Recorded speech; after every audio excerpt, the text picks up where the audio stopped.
Assalamualaikum warahmatullahi wabarakatuh. Alhamdulillah. Allahumma salli ala Rasulillah amma ba'du. Sahabat pengantin, pemirsa NU Damai Channel TV rahimakumullah. Alhamdulillah hari ini kita berjumpa kembali untuk seri-seri yang berkelanjutan. Seri ketiga insya Allah pada pertemuan rutinitas setiap Selasa kita. Bahwa perkawinan itu adalah niatan untuk menikah itu adalah ingin membahagiakan. Bahwa cinta yang Allah anugerahkan kepada kita semua adalah nikmat yang luar biasa. Nikmat yang pantas dan patut kita syukuri bersama. Sehingga indahnya cinta itu mempengaruhi gaya berpikir kita. Bahkan banyak lagu-lagu yang menggambarkan hebatnya cinta. Ketika orang jatuh cinta, kayak kucing rasanya coklat. Ketika jatuh cinta, semuanya sejuta rasa. Ketika jatuh cinta, makan sepiring berdua, nikmat rasanya. Itulah nikmat sebuah rasa yang Allah titipkan kepada kita semua. Yang rasa itu Allah coba sempurnakan. Rasa tadi diabadikan dalam sebuah perkawinan. Sehingga sahabat pengantin, pemirsa NU Damai Channel TV rahimakumullah. Bahwa menikah kita sepakati bersama adalah ikatan sepasang, ikatan dua orang yang sedang jatuh cinta, yang lain jenisnya laki-laki dan perempuan, yang tidak ada halangan untuk menikah, yang cintanya tadi niatannya adalah ingin membahagiakan pasangannya, berlandasan karena Allah Ta'ala sekali lama-lamanya. Sahabat pengantin, jadi kita sudah sepakat bahwa menikah adalah tujuannya adalah ingin membahagiakan. Dan kita pun sama-sama kita upas kemarin bahwa peranan kita sebagai pasangan suami istri kita diibaratkan sebagai subjek Abdullah, subjek Khalifatullah fil ardi. Kita tidak punya kemampuan apapun di hadapan Allah Subhanahu wa taala. Kita adalah hamba. Sang pembahagia adalah Allah. Sang pengasih hakiki adalah Allah. Dan seterusnya, sifat-sifat itu sehingga tertuang dalam ajaran-ajaran klasik kita mengajarkan kita bahwa ketika mengartikan alhamdulillah, segala puji itu milik Allah Subhanahu wa taala semuanya. Bahwa kita adalah pelaku perbuatan baik, itu adalah bagian daripada kehendak-kehendak Tuhan. Pelaku-pelaku kebaikan itu adalah hakikatnya Allah lah semua yang mengatur. Pengantin yang berbahagia, bahwa Allah mengatur, menyempurnakan cinta yang Allah berikan kepada kita semua dengan ada aturan menikah. Sang pemilik kebahagiaan hakikat adalah Allah Subhanahu wa taala.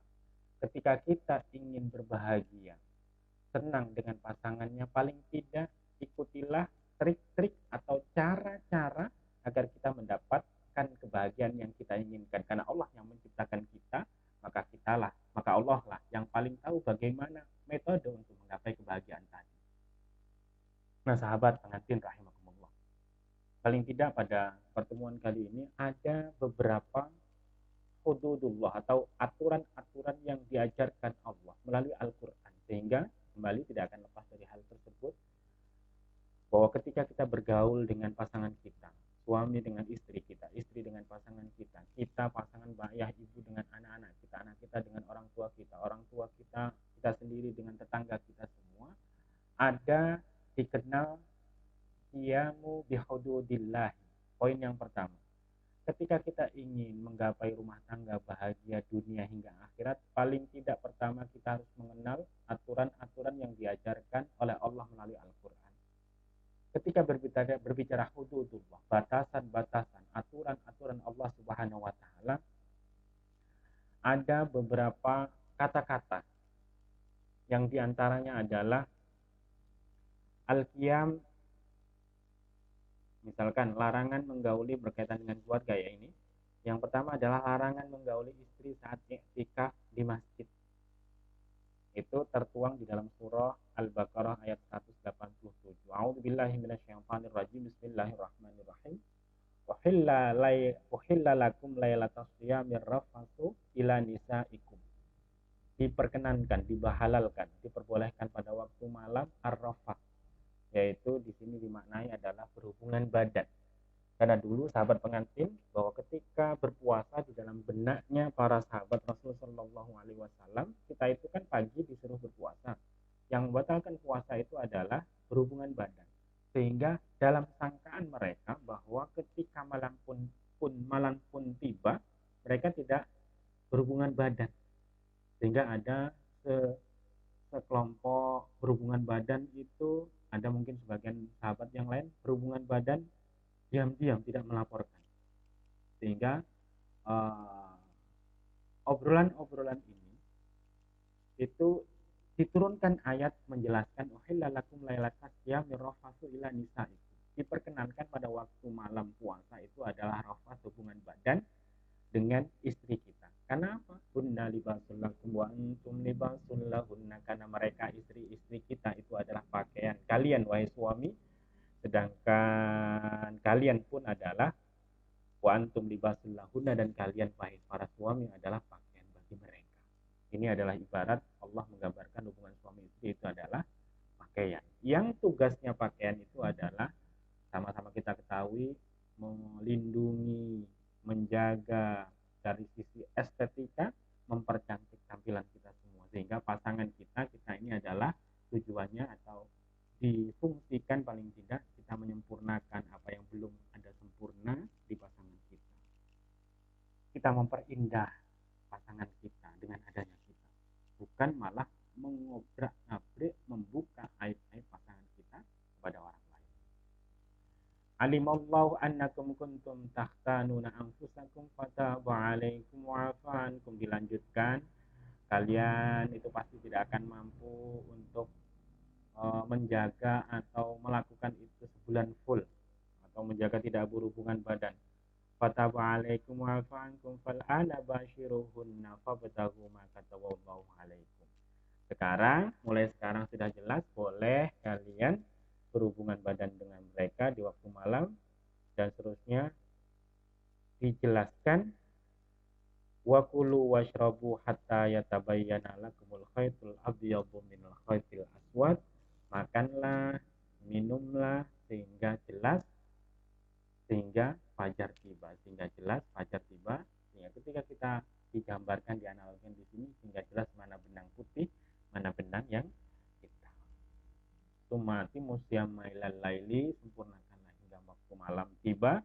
Wala tubashiruhunna wa antum aakifuna fil masajid, dan ketika kalian itu iktikaf, karena Ramadan identik dengan iktikaf, maka janganlah kalian bergaul atau menggauli istri kalian di saat iktikaf kalian. Itu maknanya adalah iktikafnya batal ketika kita berhubungan badan. Tilka hududullahi fala taqrabuha, itulah batasan-batasan Allah, aturan-aturan Allah yang Allah buat, maka janganlah kalian mendekati. Nah, pengantin yang berbahagia, sahabat pemirsa NU Damai Channel TV rahimakumullah. Hududullah yang kedua adalah perselisihan suami istri. 4 kali disebut di dalam Al-Quran. Di antaranya adalah di surah Al-Baqarah. Jadi kita belajar aturan-aturan Allah terkait pernikahan ya. Ketika perselisihan pun ada kata-kata hududullah di situ. At-talaqu marratani fa imsakum bima'rufin aw tasrihum bi ihsan. Talak itu 2 kali. Talak yang bisa dirujuk itu adalah talak yang 2 kali.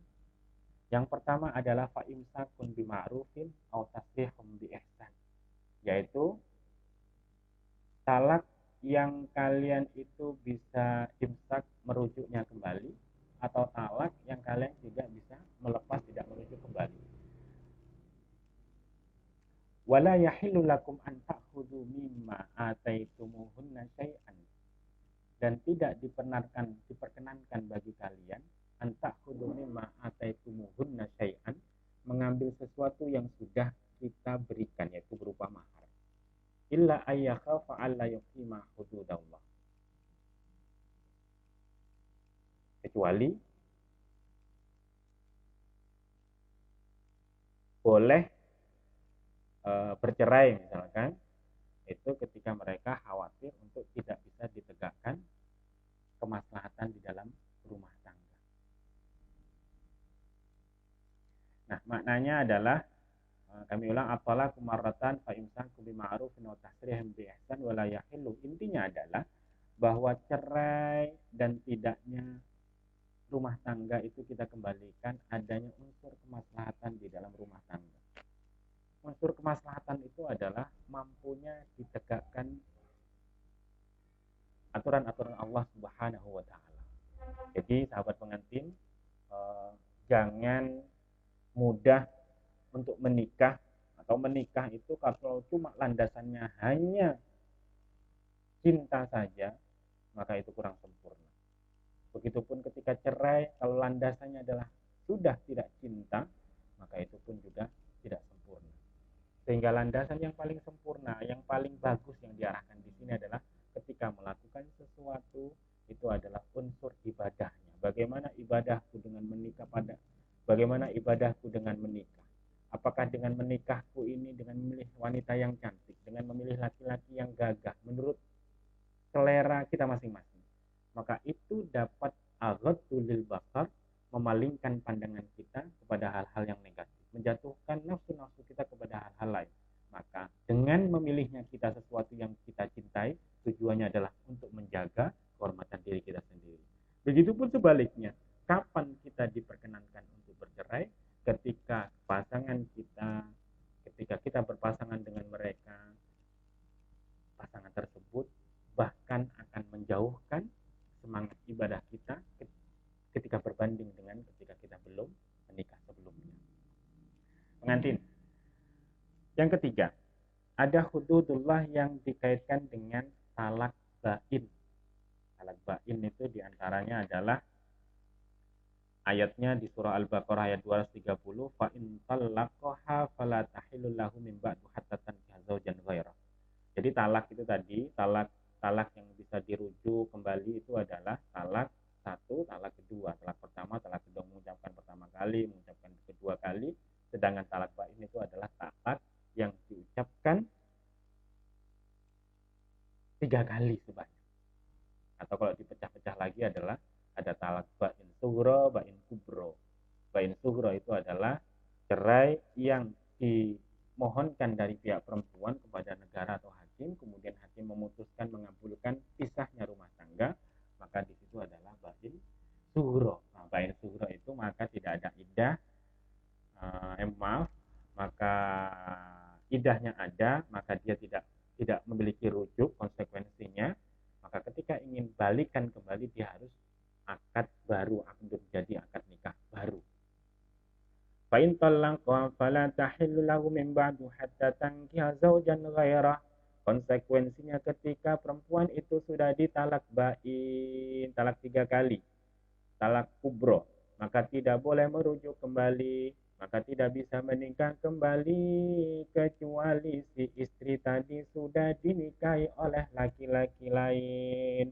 Fa in talaqaha fala junaha alaihima ayyataraja'a in dhanna yuqima hududallah. Ketika sudah ditolak maka tidak ada dosa bagi mereka berdua, mereka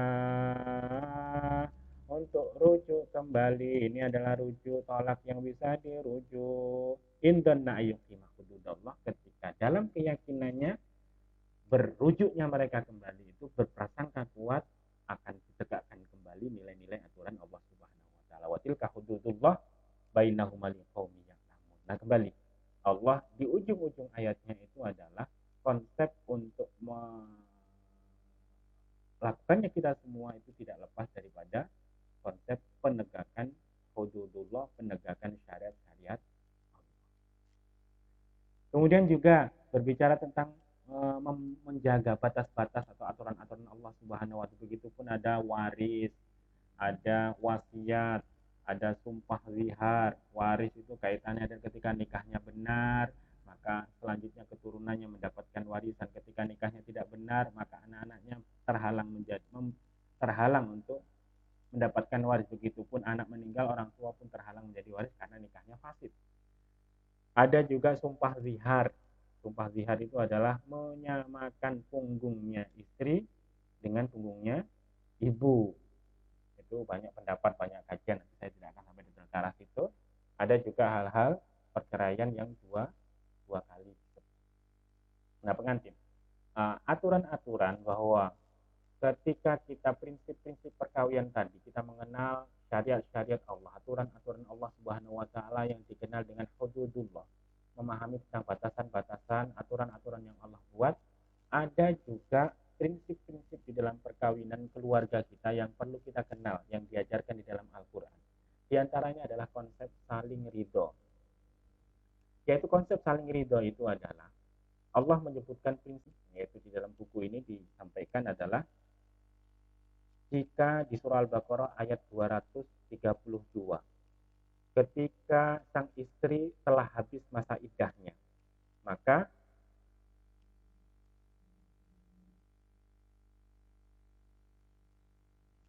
diperkenankan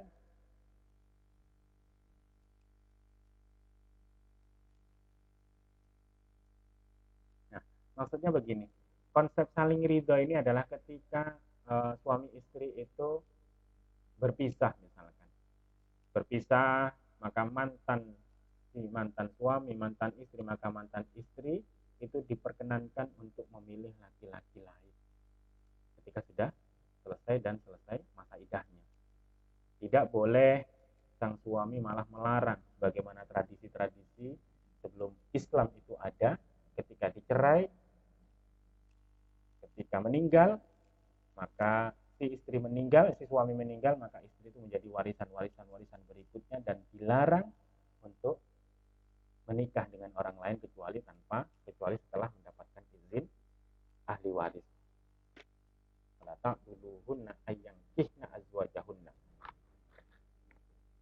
Kemudian ketika saling ridho dalam konsep perkawinan berumah tangga pun saling ridho untuk menyusukan bayi kepada perempuan yang disepakati. Itu pun ada tradisi. Jadi ada beberapa hikmah bagaimana Rasul Shallallahu Alaihi Wasallam itu disusukan, karena tradisi pada saat itu adalah disusukan pada kampung sini, orang sini, perempuan sini.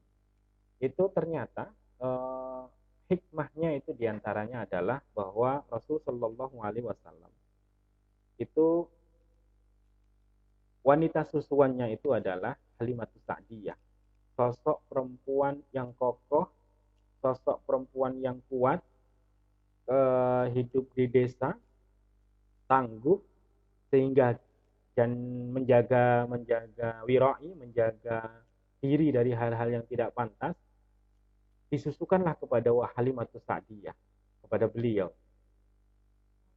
Jiwa raga yang ada di dalam Halimatus Sa'diyah tadi, yang makanan-makanan bersihnya, makanan-makanan baiknya, kemudian tersarikan dalam bentuk ASI,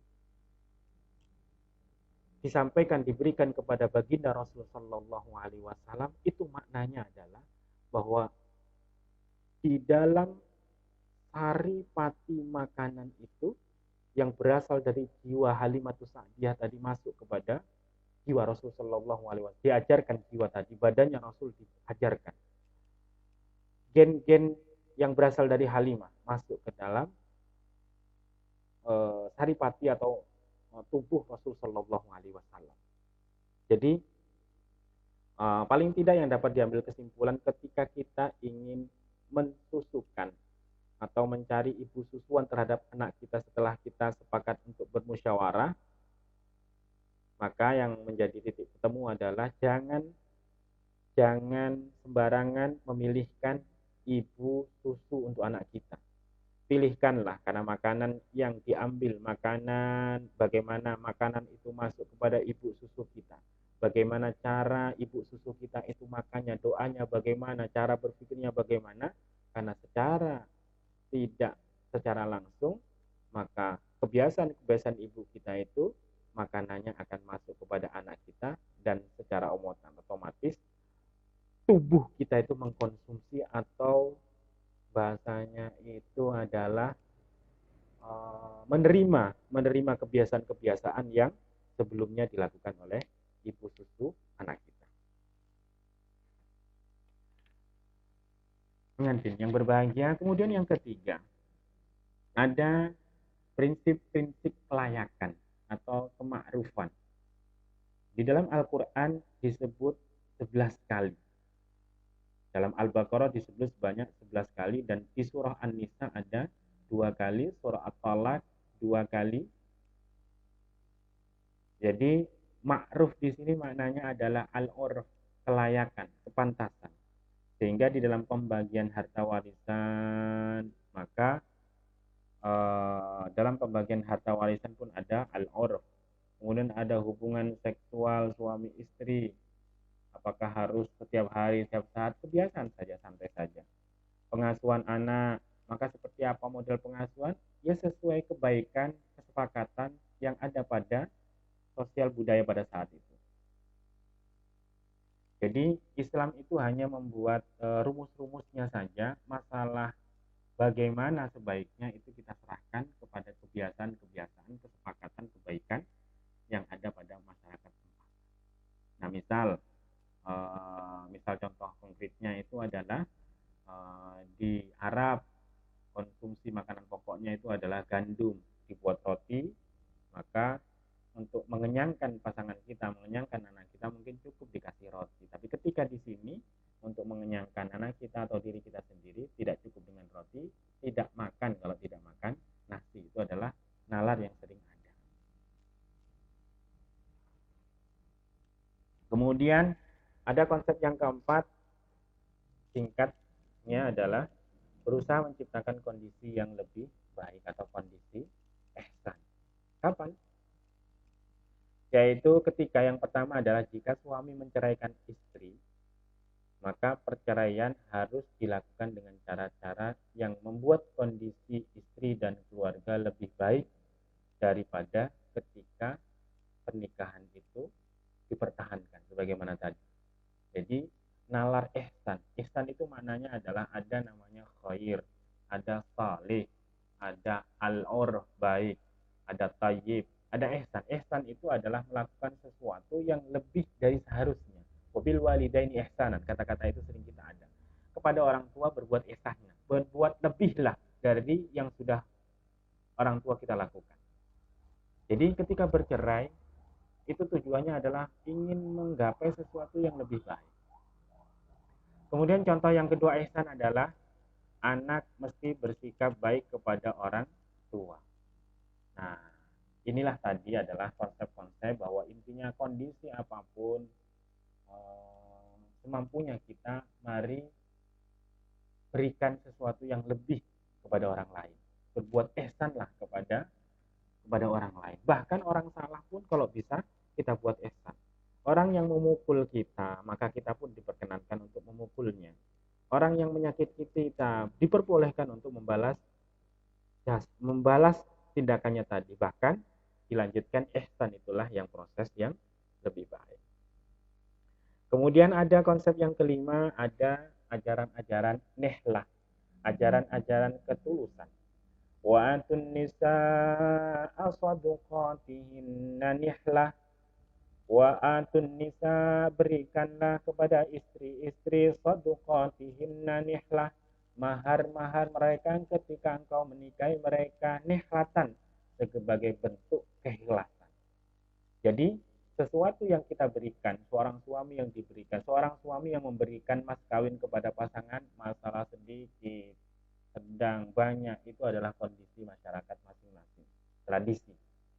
Yang menjadi titik poin di sini adalah bahwa sesuatu yang kita berikan kepada istri kita sebagai bentuk mahar tadi adalah sebuah keikhlasan, kesenangan, yang kesenangan itu murni adalah ingin menyenangkan pasangan kita, bukan sebagai bentuk bayar terhadap istri kita atau membeli istri kita sehingga selanjutnya kita dapat mengeksploitasi, mengeksplorasi atau berbuat dolim, menyuruh seenak perutnya sendiri. Nah, ini sahabat pengantin yang perlu digarisbawahi bahwa mas kawin itu adalah sesuatu yang paling tidak mendasari kita adalah ketulusan untuk memberi menyenangkan kepada pasangan kita, sehingga seorang istri pun, keluarga istri pun, kalau tidak mampu seorang suami memberikan atau calon suami memberikan sesuatu yang banyak, maka mintalah sesuai dengan kadar kemampuan pasangan anak kita. Yang keenam, konsep-konsep yang menjadi apa namanya tadi prinsip-prinsip dalam perkawinan keluarga untuk menggapai rumah tangga yang bahagia adalah ajaran-ajaran musyawarah. Musyawarah itu adalah banyak teks-teks Al-Quran yang mengajar wal walidatu yurdi'na auladahunna haulaini kamilaini liman arada ayyutim marrado'ah walal mauludi lahu rizquhunna wa kiswatuhunna bil ma'ruf. Fa in arada fisalan antaradin wa tasyawul. Ketika kalian berdua wahai suami istri ingin fisal, ingin mengasuh, ingin menyapih anak kita, maka diperkenankan maka hendaklah lakukanlah bermusyawarah, ngobrol, metodenya bagaimana. Intinya adalah obrolkan dengan pasangan kita, jangan menjadi pasangan-pasangan yang egois. Khusus seorang suami biasanya ini menjadi pasangan yang egois, ingin menang sendiri karena kita sudah mengambil atau sudah membayar mahar atau jujuran yang banyak yang telah kita berikan di awal saat kita berakad. Pengantin, sahabat pemirsa NU Damai Channel TV yang berbahagia, perdamaian Islam itu pun banyak disebutkan Al-Quran, paling tidak ada 3 kali, yaitu islah yang pertama itu adalah kondisi ketika seorang suami dalam masa talak raja'i, talak yang bisa dirujuk, yaitu lebih talak yang dirujuk itu islahnya adalah islah berdamai, itu adalah dengan alasan bahwa setelah rujuk itu ada sesuatu yang ingin, kemaslahatan yang ingin dicapai. Itu tertuang di dalam surah Al-Baqarah ayat 228. Wal mutallaqatu yatarabbasna bi anfusihinna salasata quru wa la yahillahunna yakunna bima kataballahu lakum, dan seterusnya, wa bu'ulatuhunna haqqu bi raddihinna in aradu islaha wa bu'ulatuna haqqu bi raddihin in aradu islaha, dan suami-suami mereka itu lebih berhak untuk melakukan rujuk ketika sang suami ingin mengharapkan islah. Jadi rujuk itu adalah haknya si suami. Ketika perempuan tidak mau dirujuk bagaimana? Itulah kekuatan Islam. Rujuknya suami, walaupun si istri tidak ingin rujuk, maka telah akan menjadi suami istri kembali dengan nalar ada kemaslahatan di dalam proses rujuknya. Islah yang kedua adalah ketika di surah An-Nisa ayat 35 itu adalah orang-orang yang bertindak sebagai penengah hukum. Ketika ada kondisi di mana suami istri bertengkar, ketidakcocokan, maka cara islahnya adalah dengan menghadirkan hakim penengah di antara kedua untuk menyelesaikan. Kalau dalam bahasa kenegaraan kita sekarang yang sudah diterapkan itu adalah mediasi atau mediator, mengadakan mediasi antara dua buah keluarga atau dua sosok atau sepasang, yang mediasi itu boleh dihadarkan dari juru keluarga sebelah duduk bersama, atau langsung seseorang yang tidak punya kaitan apapun, yaitu Pak Hakim Pengadilan Agama biasanya, atau rekan-rekan di KUA atau penyuluh-penyuluh di KUA maupun di BP3KP Pemberdaya Perempuan dan Anak. Kemudian ada islah yang ketiga, itu diantaranya ada seorang istri mengkhawatirkan suaminya nusus, maka ia bisa menempuh jalan ketika seorang istri yang mengkhawatirkan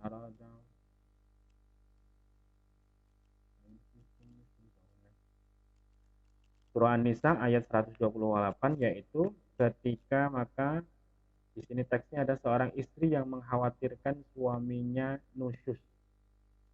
Seorang istri yang mengkhawatirkan suaminya nusyus, membangkang. Suami itu juga bisa nusyus. Maka ia bisa menempuh jalan perdamaian atau berdamai dengan si istri, yang berdamai dengan suami, mengambil hatinya suami agar si suami tidak nusyus. Jadi nusyus itu ada dua sebenarnya, bukan nusyus datangnya dari istri saja, nusyus dari suami itu adalah sama, yaitu membangkangnya atau marahnya suami, membangkangnya suami terhadap hubungan kemaslahatan di dalam rumah tangga. Nah, pengantin yang berbahagia, sudah lumayan banyak ini dari semua tujuh tujuh tujuh apa tadi namanya, tujuh komitmen-komitmen, tujuh prinsip-prinsip untuk menggapai rumah tangga yang bahagia, atau prinsip-prinsip yang diajarkan Islam, diajarkan Al-Quran, paling tidak semuanya itu terbungkus dalam 4 pilar keluarga sakinah yang di awal kemarin. Bahwa rumus rumus inti daripada atau dasarnya untuk nalar berpikir itu tadi adalah tidak lepas dari 4 hal. Jadi konsep musyawarah, perdamaian, tulus, melakukan apapun itu adalah kita sadar. Yang pertama adalah, kesimpulannya adalah, kita itu adalah berpasangan. Hidup berpasangan itu adalah berupaya untuk saling paham, saling mengerti dengan pasangan kita. Konsepnya adalah ziwaj, kita adalah makhluk berpasangan. Kemudian ada konsep pemahaman tentang misakon walido, janji yang kokoh, bahwa itu bukan janji-janji biasa. Dia adalah janji di hadapan Allah, di hadapan istri, di hadapan orang tua, yang tidak mudah retak. Ketika ada hal yang retak, maka berupaya kembali untuk terus mempersatukan atau memperbaiki retak-retak tadi. Kemudian yang ketiga adalah muasyarah bil ma'ruf, mari bergaul bersama pasangan kita dengan pergaulan yang terbaik, yang baik menurut kesepakatan kita masing-masing, karena tujuan kita menikah adalah ingin berbahagia. Dan yang keempat adalah musyawarah, ketika memutuskan sesuatu, melakukan sesuatu, ingin punya visi misi ke depan, maka sering-seringlah aja berdialog dengan pasangan kita masing-masing. Pengantin, sekilas obrolan santai kita setiap minggunya, mudah-mudahan kembali kita berdoa sama-sama, mudah-mudahan pasangan kita, diri kita